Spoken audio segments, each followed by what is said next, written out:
কন্যা ডাক দিয়া কয় মাসেদা বুঝলাম না রে মাসেদা, বুঝলাম না, তুই কি আমার বাবারে খোদা বলে মানো না? এ মাসেদা আল্লাহু আকবার বইলা যে ধর্মী দিলি, বল তুই কি আমার বাবার ইবাদত করো না, আমার বাবার মালিক বলে মানো না? এ মাসেদা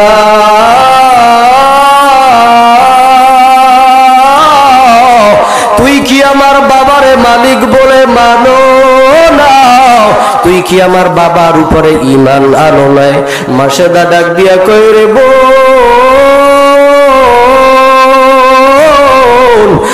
আমি তোমার বাবারে মালিক মানি, দুনিয়ার মালিক, কিন্তু আমার কলবের মালিক, আমার রূহের মালিক, আমার নামাজের মালিক, আমার ইবাদতের মালিক তোমার বাবা না, তোমার বাবা না। আমার কলবের মালিক, আমার ইবাদতের মালিক, আমার অন্তরের মালিক এই তোমার বাবা সাধারণ মালিক না। যেই মালিক আসমানের মালিক, জমিনের মালিক, সূর্যের মালিক, তারার মালিক, নক্ষত্রের মালিক, এই চন্দ্র সূর্যের মালিক, ওই মালিক আমার আল্লাহ। অতএব তোমার বাবারে আমি মালিক মানি, দুনিয়ার মালিক, আমার কলমের মালিক, আমার সিজদা পাওয়ার মালিক, আমার রুকুর মালিক, আমার কপালের মালিক, আমার শরীরের মালিক, আমার নামাজের মালিক, আমার রোজার মালিক, আর কেউ না, আর কেউ না, ওই মালিক আমার আল্লাহ। ওরে মুসলমান ভাই, জোরে ডাক দিয়া কর আমার অন্তরের মালিককে, ওই আল্লাহরে একবার ডাক দেন আল্লাহ, ওই আল্লাহরে আর একবার মোহাব্বত নিয়ে ডাক দেন আল্লাহ। ওই আল্লাহ যারা আমার আর মালিক কেউ নাই।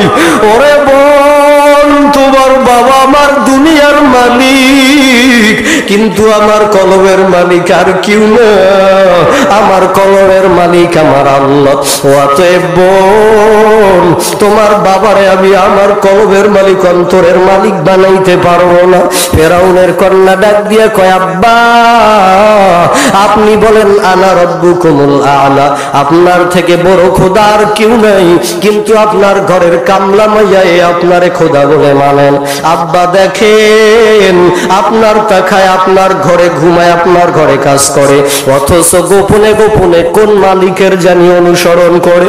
আব্বা, মাসেদার একটা বিচারের ব্যবস্থা করেন। ফেরাউন ডাক দিয়া বলল মাসেদা, তুই কি আমারে খোদা বলে মানো না? মাসেদার একই জবাব, না আমি তোরে খোদা বলে মানি না, তুই দুনিয়ার মালিক, তোর ঘরে কাজ করি, এতটুক পর্যন্ত সীমাবদ্ধ, কিন্তু আমার মালিক আমার আল্লাহ, যেই মালিক আমার জান্নাতের মালিক, যেই মালিক আমার জাহান্নামের মালিক। অতএব রে ফেরাউন, তুই আমার দুনিয়ার কেবলমাত্র শরীরের মালিক। ফেরাউন ডাক দিয়া কয় সৈন্য কই তোরা, তাড়াতাড়ি আসো, একটা পাত্রর মধ্যে তৈল গরম করো।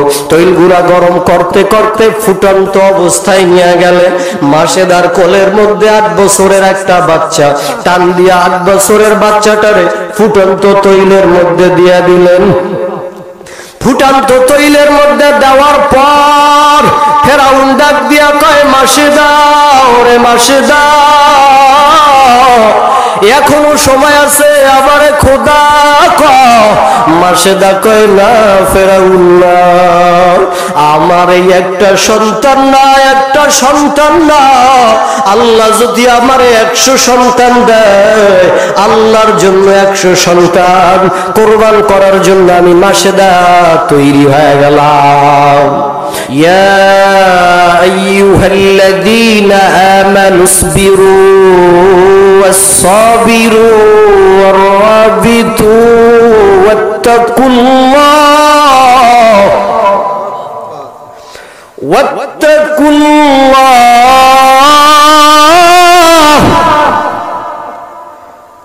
واتقوا الله لعلكم تفلحون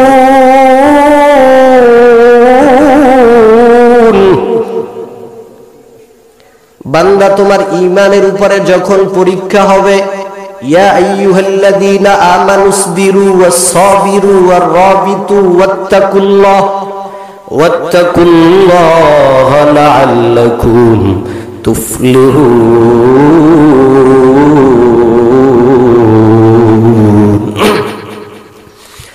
বান্দা তোমার ঈমানের উপরে যখন পরীক্ষা হবে, তখন বান্দা এক নাম্বার জিনিস হলো, এক নাম্বার অস্ত্র হলো, বান্দা তোমার মধ্যে সবর রাখো, সবর। এক নাম্বার অস্ত্রর নাম হলো ধৈর্য। যদি বান্দা তোমার মধ্যে ধৈর্য থাকে, সফল কাম পরীক্ষায় পাশ করতে পারবা। যদি সবর না থাকে, সাবধান, ফলাফল জানি কি হয়ে যায়। 2 নাম্বার অস্ত্রের নাম হলো ইন্নাস সালাতা তানহা আনিল ফাহশাই ওয়াল মুনকার ওয়া লাযিক্রুল্লাহি আকবার। 2 নাম্বার অস্ত্রের নাম হলো বান্দা নামাজ। ইন্নানি আনাল্লাহ লা ইলাহা ইল্লা আনা ফা'বুদনি ওয়া আকিমিস সালাতি লিযিকরি। বান্দারে, ইন্নানি আনাল্লাহ, নিশ্চয় আমি আল্লাহ, লা ইলাহা ইল্লা, আমি আল্লাহ বাদে আর কেউ নাই, আনা ফা'বুদনি, অতএব বান্দা তুই আমি আল্লাহর ইবাদত কর, ওয়া আকিমিস সালাতি লিযিকরি, বান্দা আমি মাওলার স্মরণ কর নামাজ কায়েমের মাধ্যমে। ইমানদার হওয়ার পর, পরিপূর্ণ ইমানদার হওয়ার পর আল্লাহর পক্ষ থেকে পরীক্ষা হবে ইমানের উপর। এই পরীক্ষায় যদি বিজয় হতে চান, হে মুমিন, এই পরীক্ষার উপরে যদি আপনি পাশ করতে চান, আল্লাহর ইমানি পরীক্ষায় যদি পাশ করতে চান, 1 নাম্বার অস্ত্রের নাম হলো বান্দা সবর। 2 নাম্বার জিনিসের নাম হলো নামাজ। বিপদে পড়ছেন, বলেন তো কাকে স্মরণ করবেন? বিপদে পড়ছেন, আল্লাহকে স্মরণ করবেন কিসের মাধ্যমে? বলেন, নামাজের মাধ্যমে। 2 নাম্বারে আল্লাহকে স্মরণ করবেন নামাজের মাধ্যমে। 2 নাম্বারে বিপদ আসছে, সবর করবেন না? করবেন না? করবেন না? 2 নাম্বারে সবর। বান্দা, ঈমানের উপরে যখন তোমার পরীক্ষা শুরু হবে, দেখবা মুমিন বান্দা, তোমার ক্ষেতের মধ্যে ধান হইছে, হঠাৎ করে একটা বৃষ্টির কারণে সব ধান নিমিষেই শেষ হয়ে গেছে। যদি নামাজ ঠিক থাকে, রোজা ঠিক থাকে, মনে করবেন মাওলা আমার ঈমানের উপরে পরীক্ষা করতেছে। গরু বাছুরের অভাব নাই, সব ঠিক, হঠাৎ করে একটা গরুর অসুখ হয়ে গরু জায়গায় দুনিয়ার থেকে বিদায়, মনে করবেন এগুলো আল্লাহর গজব না, আমার ঈমানের উপরে মাওলা পরীক্ষা চালাইতেছে। কিন্তু আমাদের ঈমান এমন ঈমান, যদি একটা গরু মারা যায়, মন টন খারাপ করিয়া, এই গরু আর এলাকার মধ্যে আনলে না, আমার খামারের মধ্যে আল্লাহর নজর পড়ছে, হায় হায়, ঈমানের অবস্থা বড় দুর্বল, ফিউজ হয়ে গেছে ঈমান। তো যখন বিপদ হবে ভাই, 1 নাম্বার অস্ত্রের নাম কি বলেন? 2 নাম্বার অস্ত্রের নাম হলো সবর।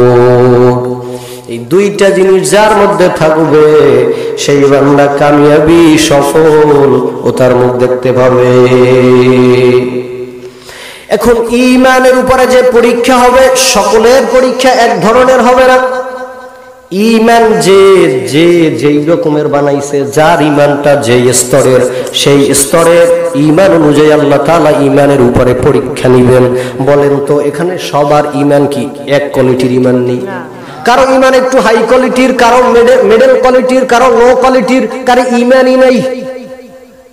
দাড়ি টেরি সব আছে, পাঞ্জামি একেবারে যুব্ব টুব্ব, পাগড়ি টাগড়ি, তসবিহ, জায়নামাজ দেওয়া আছে, কিন্তু মাগার কোন একটা ত্রুটির কারণে ঈমানই নাই। তো ইমানের কোয়ালিটি বিভিন্ন স্তরের, কারো হাই কোয়ালিটির ইমান, কারো মিডল কোয়ালিটির ইমান, কারো লো কোয়ালিটির ইমান। বলেন তো নবীদের ইমান আর সাহাবায়ে কেরামের ইমানের মধ্যে পার্থক্য আছে না নাই? সাহাবায়ে কেরামের ইমান আর তাবেঈনের ইমানের মধ্যে পার্থক্য আছে না নাই? তাবেঈনের ইমান আর তাবেঈনের ইমানের মধ্যে পার্থক্য আছে না নাই? এ ভাই, তাবেঈনের ইমান আর আল্লাহওয়ালা আল্লাহর ওলিদের ইমানের মধ্যে পার্থক্য আছে না নাই? আল্লাহর ওলিদের ইমান আর আমাদের আলেমদের ইমানের মধ্যে পার্থক্য আছে না নাই? আলেমের ইমান আর সাধারণ মানুষের ইমানের মধ্যে পার্থক্য আছে না নাই বলেন? তো যার যেই কোয়ালিটির ইমান, তার ইমানের উপরে পরীক্ষাও হবে ওই কোয়ালিটির পরীক্ষা। নবী নূহ আলাইহিস সালাতু ওয়াস সালাম প্লাবন শুরু হয়ে গেছে। নবী নূহ তার কওমের লোকদেরকে ডাক দিয়ে বলে, ও কওমের লোকেরা, যারা আল্লাহর উপরে ঈমান আনছো, আমার কিস্তির মধ্যে তাড়াতাড়ি উঠে যাও। প্লাবন বন্যা শুরু হয়ে গেছে, পানি হেলতে দুলতেছে, পানি একটা পানি আর একটা পানির মধ্যে বাড়ি দেয়। পয়গম্বর নূহ আলাইহিস সালামের সন্তান কেনান পানির মধ্যে এভাবে ডুবতেছে আর উঠতেছে, ডুবে আর উঠে। পয়গম্বর নূহ পানির মধ্যে হাত বাড়াইয়া সন্তান কেনানের দিকে হাত বাড়াইছেন। আল্লাহ ডাক দিয়া কয়, রে নূহ, সাবধান হইয়া যাও, সাবধান। ঔরসগত সন্তান না, যেই সন্তান আমি আল্লাহর উপরে ঈমান আনে নাই, তুমি রাসূলের উপরে ঈমান আনে নাই, ওই সন্তান না, অতএব ডুববে। তুমি হাত বাড়াইতে দেরি হয়, আমি আল্লাহর পক্ষ থেকে নবুয়তি দপ্তর থেকে নাম কাটতে দেরি না। নবী নূহ আলাইহিস সালাতু ওয়াস সালামের ঈমান কেমন ঈমান? সন্তান কেনান পানির মধ্যে চোখের সামনে ডুইবা মরে, বাবা নূহ হাত ধরতে পারবে না। নবী জাকারিয়া আলাইহিস সালাম, পিছনে দুশমন কাফের মুশরিক ইহুদি ধাওয়া করতেছেন, নবী জাকারিয়া আলাইহিস সালাম দৌড়াইতেছেন, সামনে দৌড়াইতেছেন। মোটা একটা গাছের কাছে বলে, হেরে গাছ, পিছনে আমার দুশমন, আমি তোমার কাছে একটু আশ্রয় চাই। গাছ টুকরা হয়ে আলাদা হয়ে গেছেন, আল্লাহর কুদরত। পয়গম্বর জাকারিয়া আলাইহিস সালাম গাছের মধ্যে ঢুকছেন, আল্লাহর পরীক্ষা শুরু হয়ে গেছে। একটু ত্রুটি নাস্তিক জানতে পারছে, পয়গম্বর জাকারিয়া আলাইহিস সালাম গাছের মধ্যে। জাকারিয়া আলাইহিস সালাতু ওয়াস সালামের দুশমনরা করাত দিয়া মাথার উপর দিয়া পাও পর্যন্ত ফাড়া শুরু করলেন। আল্লাহ জাকারিয়ারে ডাক দিয়া কয়, জাকারিয়া, এই দুশমন তোমারে করাত দিয়া ফাড়বে, যদি একটু শব্দ করো, নবুয়তি দপ্তর থেকে নাম কাটা হয়ে যাবে। নবী পয়গম্বর ইব্রাহিম, আল্লাহ অর্ডার করলেন, পয়গম্বর ইব্রাহিম, এই বুড়ো বয়সে ইসমাইল রে পাইছো, সুখে আর সংসার করা যাবে না রে ইব্রাহিম, তাড়াতাড়ি যাও, তোমার সন্তান ইসমাইলকে আমি আল্লাহর রাস্তায় কুরবানি করো। কুরবানি যদি করো, নবুয়তি দপ্তরে নাম থাকবে, কুরবানি যদি না করো, নবুয়তি দপ্তরে নাম থাকবে না। এই নবীওয়ালা ঈমান, এদের ঈমানটা যেমন মজবুত, আল্লাহর পক্ষ থেকে পরীক্ষাও হয়েছে মজবুত। এ দুনিয়ার ঈমানদার, আপনি যদি ঈমানদার হন, আপনার ঈমানের উপরেও পরীক্ষা হবে। তবে মুমিন ভাই, আপনার ঈমানটা নবীওয়ালা ঈমান না, নবীওয়ালা না, আপনার ঈমানি পরীক্ষাটা নবীদের মতো হবে না। আপনার ঈমানটা সাহাবায়ে কেরামের মতো না, সাহাবায়ে কেরামের মতো ঈমানি পরীক্ষা আপনার হবে না। আপনার ঈমানটা তাবেঈনের মতো না। এ মুমিন, আপনার ইমানি পরীক্ষা তাবেঈনের মতো হবে না। আপনি ইমানটা আপনার যেই কোয়ালিটির ইমান, আপনার ইমানের উপরে পরীক্ষাও হবে ওই কোয়ালিটির পরীক্ষা। ফেরাউনের খাদেমা ফেরাউনের ঘরে কাজ করতেছে মহিলা, নাম মাশেদা। এই মাশেদা ফেরাউনের ঘরে কাজ করে। ফেরাউন এলাকার মধ্যে প্রচার করে দেয়, আনা রাব্বুকুমুল আ'লা, আমার থেকে বড় খোদা আর কেউ নাই, আমি দুনিয়ার মধ্যে খোদা, আমার থেকে আর খোদা কেউ নাই। মাশেদা গোপনে গোপনে আল্লাহর উপরে ঈমান আনে, গোপনে গোপনে নামাজ পড়ে, গোপনে গোপনে রোজা রাখে, পর্দা করে।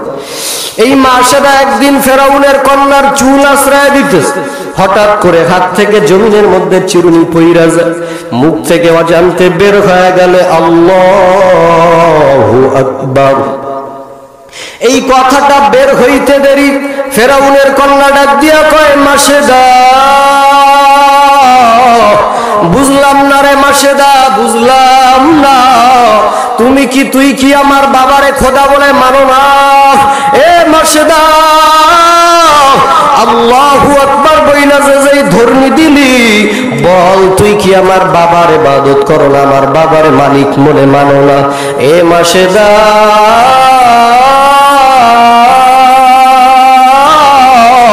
তুই কি আমার বাবারে মালিক বলে মানো না? তুই কি আমার বাবার উপরে ঈমান আনো নাই? মাশেদা ডাক দিয়া কই, রে বোন,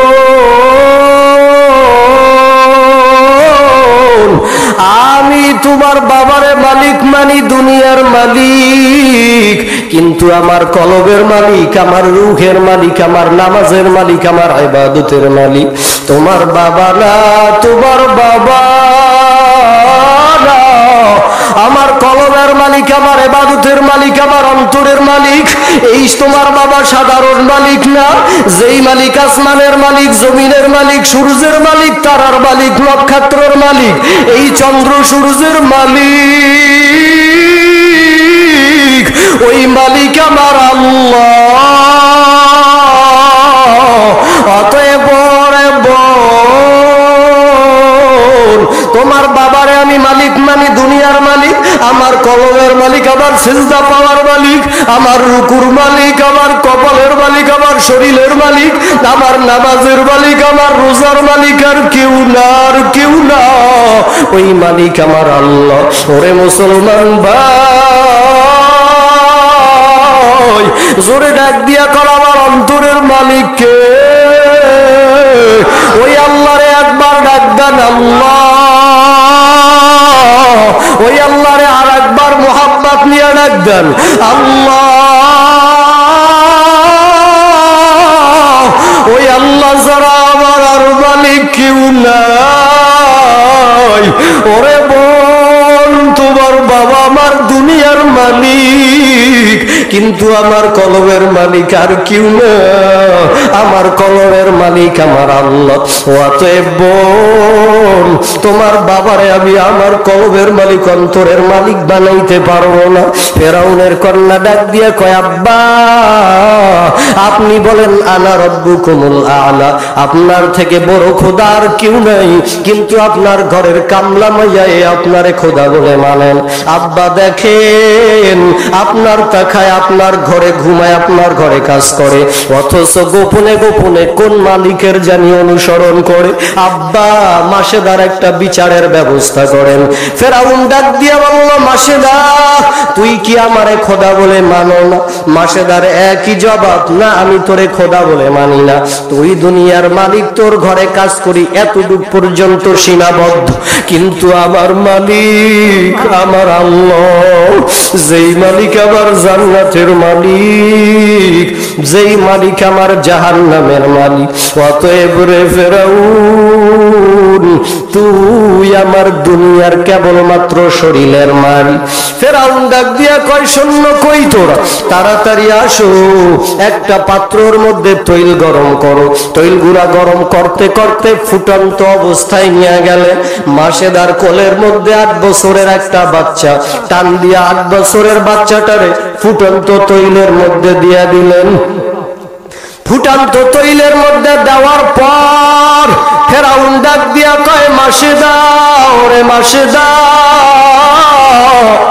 এখনো সময় আছে আমারে খোদা মাসেদা কয় না ফেরাউল্লাহ আমার এই একটা সন্তান না আল্লাহ যদি আমারে 100 সন্তান দেয় আল্লাহর জন্য 100 সন্তান কোরবান করার জন্য আমি মাসেদা তৈরি হয়ে গেলাম। এই কথা বলতে দেরি মাসেদার কোলের মধ্যে ছোট্ট একটা দুধের বাচ্চা দুধ পান করতেছে। ফেরাউনের সৈন্যরা ওই ছোট্ট দুধের বাচ্চাটারে টান দিয়া নিয়ে গরম ফুটন্ত তৈলের মধ্যে ফালায়া দিল। তৈলের মধ্যে ফালাবার পর দুধের বাচ্চা কথা বলতে পারে না। তৈলের মধ্যে পইরা আল্লাহর কুদরতে দুধের বাচ্চার জবান চালু হয়ে গেলেন। ওই দুধের বাচ্চা তৈলের মধ্যে পইরা ডাক দিয়া কয় মাগো এই ফেরাউনের তেল দেখে আপনি ভয় পাইয়েন না। এই তেল দেখা মাগো আপনি ভয় পাইয়েন না রে আম্মা। এই তেলের থেকে আমার মাওলার জাহান্নামের আযাব অনেক বড়। এই তেলের থেকে আমার মাওলার জাহান্নামের আগুন বড় ভয়ানক। মাগো মা এই ফেরাউনের তেল দেখে আপনি ঈমান হারাইয়েন না। অতএব মা আপনার ঈমান আরো আপনি মজবুত করেন মা। আপনি ঈমান নিয়ে পড়েন লা ইলাহা ইল্লাল্লাহু মুসা কালিমুল্লাহ। দেখেন এর ঈমানটা যেমন পরীক্ষা হয়েছে কিন্তু তেমন। 8 বছরের একটা বাচ্চা সাথে সাথে চোখের সামনে তৈলের মধ্যে কোমা হয়ে গেলেন, ভুনা হয়ে গেলেন। বলেন তো একটা মায়ের সামনে সন্তান যদি তৈলের মধ্যে বা আগুনের মধ্যে পড়ে বলেন তো মায়ের অবস্থাটা হয় কেমন? ওই মায়ের মধ্যে একটা সন্তানই না, 8 বছর একটা সন্তান আর দুধের আর একটা সন্তান, 2 সন্তান চোখের সামনে ভুনা হবার পরেও মহিলা মাসেদা ঈমান ছাড়ে না। মাসেদা বলে ফেরাউন আমি আমার ঈমানের জন্য আমার জান দিতে রাজি, আমার মাল দিতে রাজি। ও ফেরাউন আমার সন্তান দিতে রাজি, আমি ঈমানের জন্য আমার টাকা দিতে রাজি। আমার গলায় ছুরি আসলে আমি ঈমান ছাড়বো না, আমার গলার মধ্যে ফাঁসির রশি আসলে আমি ঈমান ছাড়বো না। ওরে ফেরাউন তোমার দুনিয়ার টর্চার যত আছে দিয়া দাও, আগুনের টর্চার দাও, পানির টর্চার দাও, শরীরে টর্চার দাও, মাথায় আঘাত করো রে ফেরাউন। আমি আমার ঈমানের আমি দুনিয়ার সব কিছুর বিনিময় হলেও আমি আমার ঈমান রক্ষা করব। একজন মহিলা মানুষের ঈমান আর আপনার আমার ঈমান, আপনার আমার ঈমান 5 টাকা 1 কাপ চায়ের কাছেও বিক্রি হয়ে যায়। আপনার আমার ঈমান 500 টাকার একটা নোটের কাছেও বিক্রি হয়ে যায়। আপনার আমার ঈমান 1000 নোটের কাছেও বিক্রি হয়ে যায়। ওরে ভাই ঈমানের মূল্য জানলেন না, ঈমানের দাম সম্পর্কে ধারণা নিলেন না। ঈমান যার নাই হাজার হাজার টাকা পয়সা থাকে, কোটিপতি হতে পারে, ঈমান না থাকলে বান্দার কিছুই নাই। কারণ পরপরে বান্দা আপনার বংশের পরিচয় নিবে না।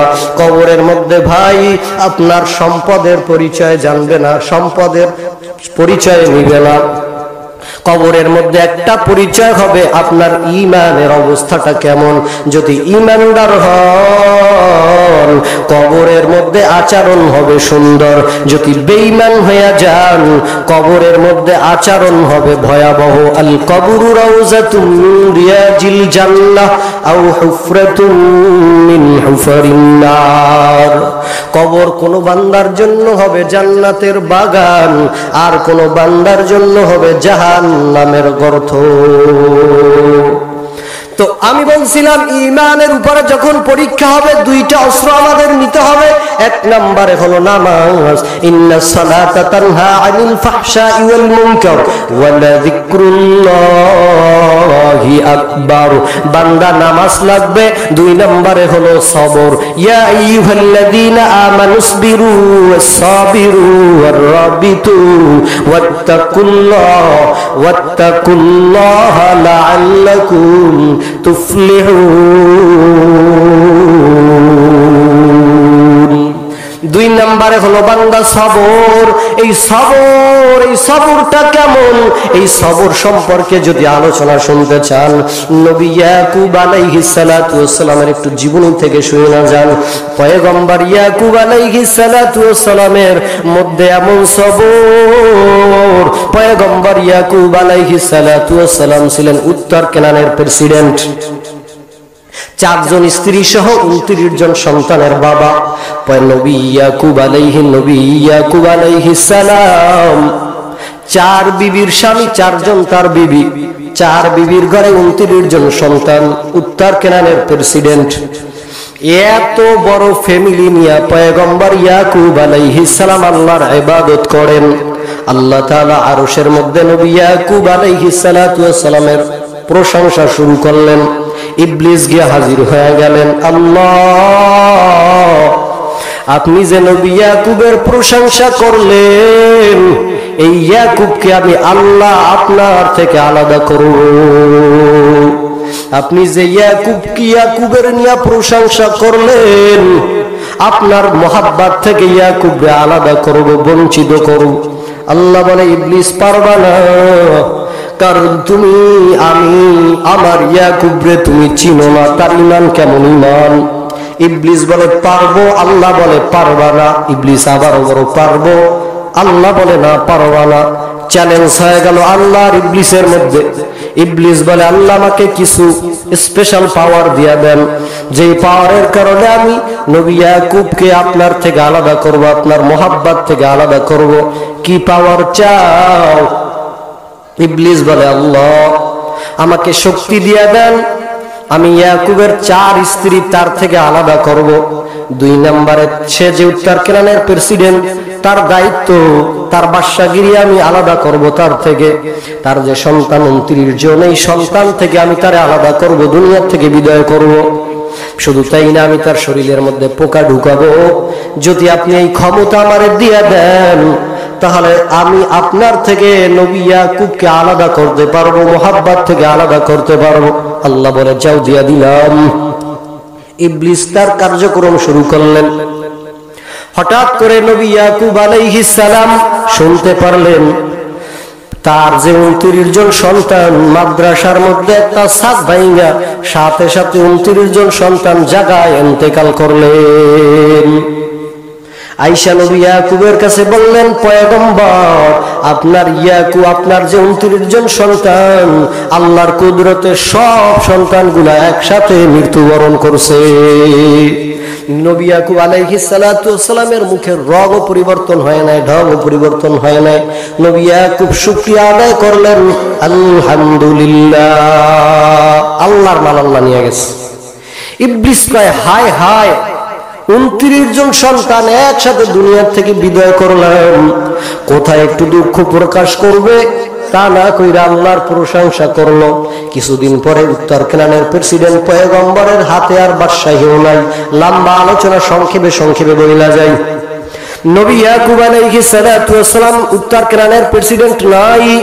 পয়গম্বরের গাছের খামার, মাছের খামার, মুরগির খামার সব শেষ। নবী ইয়াকুবের কাছে সংবাদ দিলেন, নবী ইয়াকুব, কিছু নাই।